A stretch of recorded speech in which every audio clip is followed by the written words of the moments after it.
Jika online shop multi produk, visi dan misinya tidak perlu panjang sehingga terlihat pendek-pendek saja. Jadi di sini ada visinya menjadikan toko multi produk yang online yang terpercaya dan terjangkau.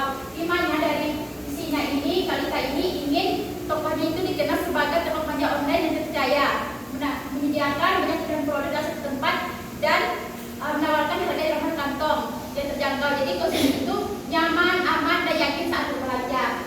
Di sini juga ada visinya yang pertama, menyediakan produk yang berkualitas. Jadi mana Kalita ini memberikan barang yang layak dan baik kepada pelanggan. Pelanggan ini merasa puas tidak kecewa saat berbelanja.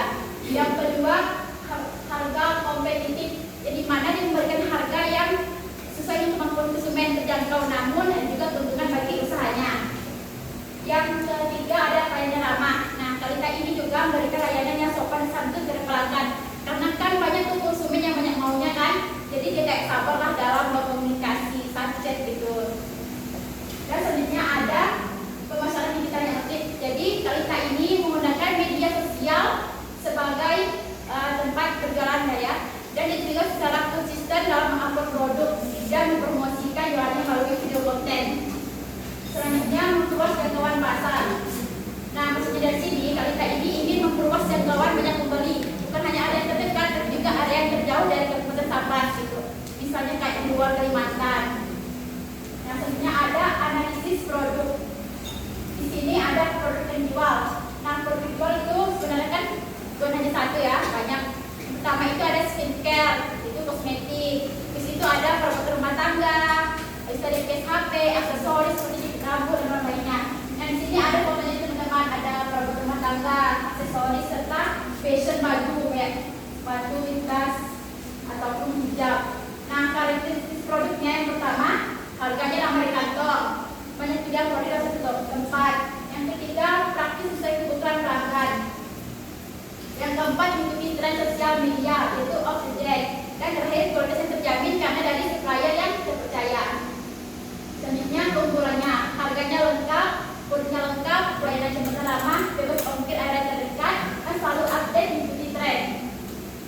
Di sini ada analisis SWOT. Yang pertama, strength. Produknya beragam masuk toko, sistemnya PO, jadi risikonya stoknya rendah, bisa ambil atau ambil langsung tanpa ongkir. Habis itu ada harganya lebih terjangkau dan pelayanannya personal dan dekat dengan pelanggan. Dan ada weakness, yaitu kelemahan, jadi mana produk tidak ada di stok harus menunggu. Yang kedua, jangkauan hanya area terdekat, pengantaran waktu dan tenaga bergantung pada supplier, dan belum punya brand atau kemasan khusus. Jadi ada opportunity, peluang. Banyak konsumen mencari produk yang murah tanpa ongkir. Di situ peluang area antar terminal poin, peluang membangun pelanggan tetap, barang viral cocok menjadikan lewat PO, dan ada potensi membuat brand sendiri. Ancamannya yang pertama, kompetitor ready stock. Yang kedua, perubahan tren yang cepat, keterlambatan supplier, kompetitor dengan harga diskon besar. Itu ada marketplace besar dengan harga murah. Dan selanjutnya ada business model kampas BMC, terutama customer segmen pelanggan. Di sini ada remaja, ibu-ibu atau masyarakat sekitar yang ingin berbelanja secara online. Habis itu ada customer shop, di mana hubungan dengan pelanggan. Yang pertama ada respon, pelayanannya personal, komunikasi langsung dengan ramah. Yaitu saluran, mana ada Facebook, TikTok, Shopee, dan WA. Selanjutnya kayak aktivitas itu kegiatan utamanya, promosi, apa katalog, menerima PO, mengambil bahan dari supplier, antar atau dan langsung. Itu kayak riset, di mana sebenarnya utamanya itu media sosial, supplier, kendaraan antar hampir untuk komunikasi, dan kayak partnership, yaitu mitra utamanya di mana supplier promosi produk dan toko kemasan. Revenue juga yaitu sumber pendapatan utamanya, yaitu keuntungan dari penjualan produk dan yang PO. Selanjutnya ada value proposition, yaitu proporsi nilai, di mana harganya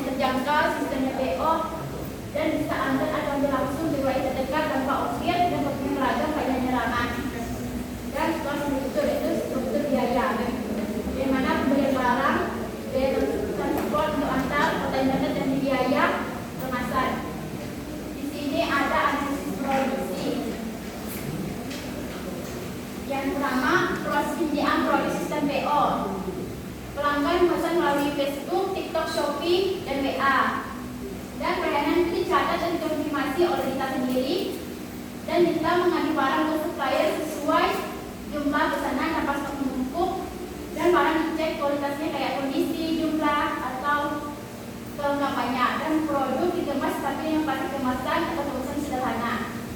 Dan pesanan yang seperti ini disarankan kepada pelanggan yaitu diambil sendiri ataupun diantar secara langsung oleh kita ini. Dan kedua, ada target produksi penyediaan atau penjualan produk harian yaitu 1 sampai 5 pesanan yang PO, mingguan 5 atau 10 pesanan, kalau bulanan 10 sampai 50 pesanan. Dan juga menambahkan produk baru sesuai tren viral setiap bulan. Selanjutnya ada analisis pasar,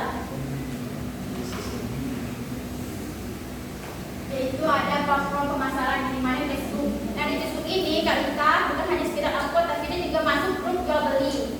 Contoh kayak grup jual beli, alias stiker, dan upload katalog atau upload produk. Kalau TikTok itu dia kayak buat konten video produk. Nah, jadi ini konten-konten videonya ada di TikTok. Jadi teman-teman bisa langsung cek di TikTok, yaitu di Tatus. Dan Shopee pencarian marketplace. Strategi promosi yaitu ada upload foto dan video produk, dan ada caption yang persuasif dan harga kompetitif, dan akses stok rutin, dan respon dan pelayanannya ramah. Daya tariknya yang pertama, sistemnya PO tanpa minimal pembelian, bebas ongkir area terdekat, dan produknya beragam dan selalu mengikuti tren. Yang keempat, hubungan dengan pelanggan, pelayanannya konsisten dan profesional, memastikan kualitas sesuai pesanan, meminta ulasan secara transaksi. Dan terakhir, memberikan promo kecil untuk pelanggan tetap. Sumber daya manusia. Nah, di sini kita bukan hanya sendiri, tapi juga dibantu oleh adiknya sendiri, yaitu adiknya ada Ica. Di sini struktur organisasi ada atau owner yaitu kita, bagian administrasi dan pencatatan ada Lita dan Ica, bagian pengemasan dan pengantaran ada Kalita sama Ica. Jadi Ica ini membantu Kalita kalau Kalita nggak di kampung gitu. Jadi Ica ini yang membantu pengantaran dan pengemasan dalam jualan. Selanjutnya ada analisis keuangan. Modal awalnya itu 500.000, biaya tetap per bulan, pakai dana dari dana 50.000, alat packing 20.000, dan total biaya tetapnya 70.000. Nah, biaya variabel ini per order, harga beli barang 40.000, biaya packing transport itu 2.000. Jadi total biaya variabel per order itu 20.000. Jadi biaya variabel ini jika ada yang order ya teman-teman, jika ada yang pesan, jadi ada biaya variabelnya. HPP, biaya variabel atau biaya packing. Contohnya harga dari supplier 20.000, biaya packingnya 2.000. Jadi HPP-nya ini 20 ditambah 2.000 jadi 3.000. Jika dijual dengan harga 30.000, maka laba per item itu 8.000. Selanjutnya ada BP, itu break-even point.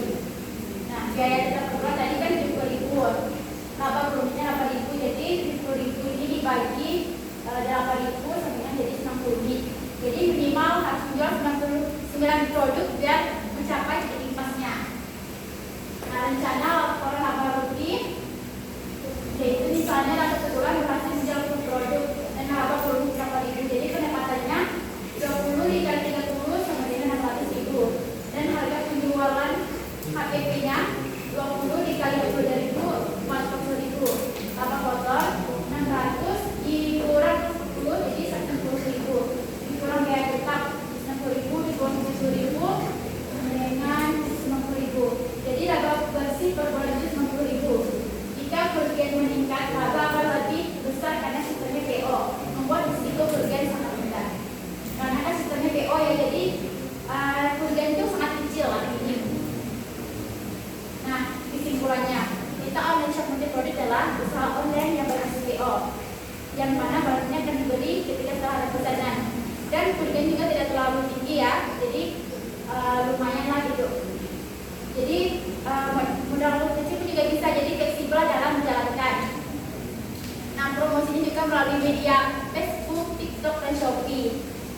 Dan tren belanja online juga kan semakin berkembang, jadi terus meningkat dan berkembang.